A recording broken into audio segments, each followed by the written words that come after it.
What's the message to the player out there today who wants to come play at Michigan State or play for a Big Ten school or a Division One program about getting recognized? Because there's a lot of players out there that are going to get caught at some point in time in this, this massive, massive bubble of everyone trying to set themselves apart, and it's going to be hard to do, especially with all the likes of all. So how do they get in front of you? How do they, I guess, wet your beak, so to speak, about hey, might be a good player for our program? Yeah, I think now more than ever, it's easy to get in front of us in some way. I think their goal is to get a coach from Michigan State to come out and see you play live. We've been here for 27 years, so we've got a vast network. We're connected with all the club coaches. So we have conversations with them. They can send us highlight videos. We're not going to offer anybody a full ride after a 3-minute highlight video.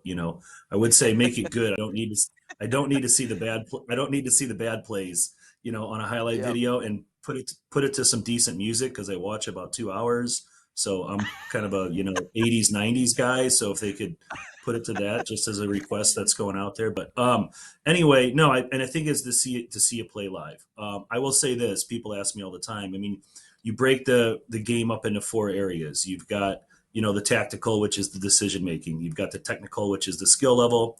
You've got the physical, which is your raw athleticism, and then you've got the psychological, which is obviously the mental piece of the game. To play at this Division One level, you have to be exceptional, not good. You have to be exceptional at least one, and most likely more than those areas. Now, you don't have to be perfect at everything, but if you're not if you might have an exceptional athlete who maybe not quite as skillful, but he's a mentally tough kid, and you say, hey, I can work with this kid because he's athletic, he's good enough skill level, and this kid wants to learn, and I can work with that. Or you might have a kid who might not be that athletic, but he's an exceptional, skillful player, like the kid we had, Giuseppe Baroni, who was a semifinalist. Like, probably not the best athlete, but he was an exceptionally tactically decision maker. He was exceptional on the ball, and he was exceptional mentally as far as how he was with his teammates and things like that. So he checked three and was pretty decent athlete too. So I think those are the things. If you want to see us